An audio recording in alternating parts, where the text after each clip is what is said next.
शिक्षण प्रक्रिया के दौरान आपने भी महसूस किया होगा कि एक ही तरीके और गतिविधियां सभी बच्चों के सीख पाने में सहायक हो, ऐसा जरूरी नहीं है। हर बच्चा अपने तरीके से सीखता है। फिर भी कुछ बुनियादी चीजें हैं जो बच्चों को सीखने की प्रक्रियाओं से जुड़ाव पैदा करने के लिए जरूरी हैं। कई बार शिक्षण प्रक्रिया के दौरान शिक्षक के अथक प्रयास के बावजूद बच्चे नहीं सीख पाते हैं। ऐसी स्थिति में शिक्षक अपने प्रदर्शन के परिणाम से हतोत्साहित हो जाते हैं। शिक्षकों के समक्ष ये बड़ी चुनौती होती है कि वे कैसे आकलन करें कि शिक्षण प्रक्रिया के दौरान उनका स्व प्रदर्शन कैसा रहा है तथा बच्चों में अधिगम संप्राप्ति को प्राप्त कराने हेतु किए जा रहे प्रयासों के दौरान उनके अपने प्रदर्शन में सुधार हो रहा है या नहीं। इसके लिए उन्हें हर दिन आत्मावलोकन और विश्लेषण की जरूरत होती है। शिक्षक स्वयं अपने प्रदर्शन का आकलन कर सके और समय के साथ उनमें सुधार कर सके, ऐसी ही मूलभूत प्रक्रियाओं को ध्यान में रखकर शिक्षक प्रदर्शन मानक एवं सूचकों का विकास किया गया है। इन सूचकों को विषयगत 4 श्रेणियों में व्यवस्थित किया गया है। आइए सबसे पहले हम उन 4 श्रेणियों के विषय में जानते हैं, जिसमें पहली है सामान्य शिक्षण विधि। इसके अंतर्गत शिक्षक कक्षा के माहौल को आकर्षक और सीखने के अनुकूल बनाते हैं।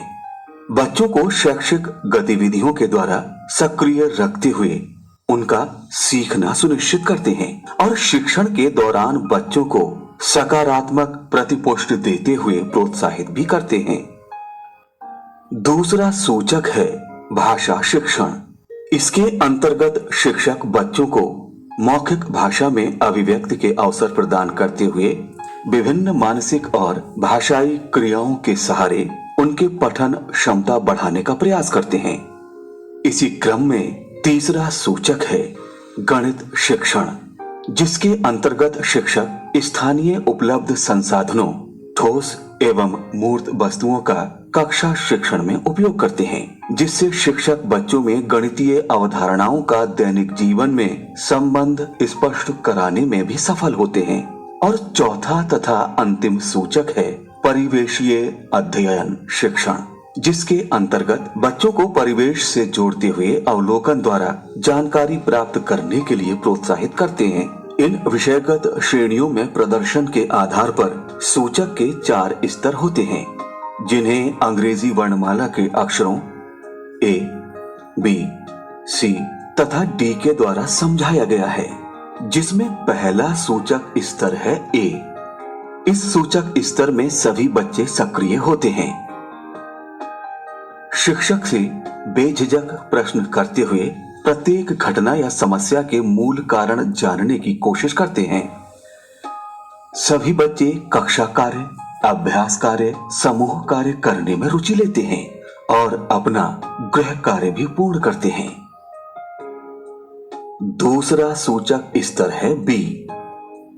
सूचक स्तर B में शिक्षण के दौरान अधिकांश बच्चे सक्रिय होते हैं।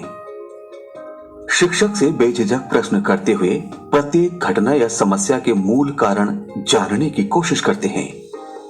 कक्षा के अधिकांश बच्चे कक्षा कार्य, अभ्यास कार्य, समूह कार्य करने में रुचि लेते हैं और वे अपने गृह कार्य को भी पूर्ण करते हैं।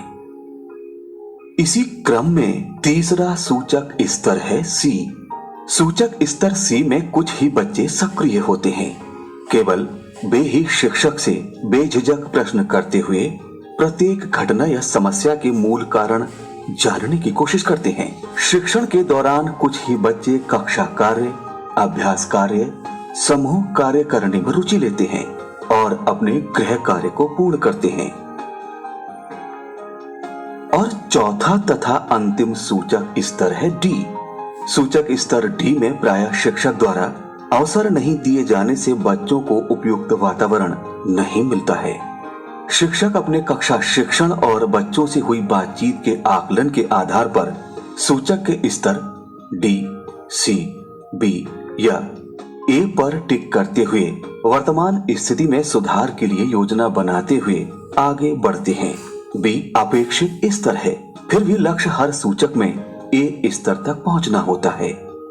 शिक्षक के लिए प्रदर्शन मानक और हर श्रेणी से प्राप्त सूचक के आधार पर अपने प्रदर्शन को सटीकता तथा ईमानदारी से आंकना और मानना आवश्यक होता है। यहाँ सटीकता न रखने से प्रदर्शन में अपेक्षित सुधार नहीं हो पाता है। हमारे व्यक्तित्व के हर एक पहलू में किया गया सार्थक बदलाव संस्था के विकास में अत्यंत महत्वपूर्ण भूमिका निभाता है। पढ़ना लिखना एक दिन या एक बार का कार्य नहीं है। इसको अपने नियमित व्यवहार में लाकर ही हम अपना विकास सुनिश्चित कर सकते हैं। इस पर योजनाबद्ध तरीके से कार्य करना होता है। आइए जानते हैं कि स्व विकास के लिए हमें क्या करना चाहिए। अपने कार्य में सुधार से संबंधित पाठ्य सामग्री की पहचान करना एवं उसका उपयोग। बच्चों के विकास, वर्तमान शिक्षण पद्धति, स्कूल सुधार से जुड़े तमाम साहित्य को पुस्तकालय या इंटरनेट के माध्यम से सर्च करना और उसमें बताई गई बातों को यथावश्यक उपयोग करना। पठित सामग्री के बारे में नोट करते हुए उसके प्रमुख बातों के बारे में साथियों से चर्चा करना। पठित सामग्री से प्राप्त प्रमुख मतों, विचारों, सिद्धांतों, तरीकों को अपने शिक्षण में सम्मिलित करना।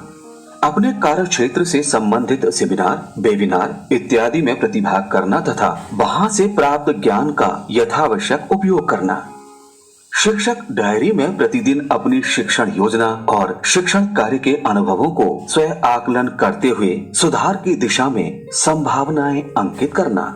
यदि शिक्षक स्वयं आकलन के आधार पर अपने प्रदर्शन में सुधार की योजना बनाकर उसे लागू करते हैं तो निश्चित ही वे अपने प्रदर्शन में वांछित सुधार कर पाने में सफल हो पाएंगे।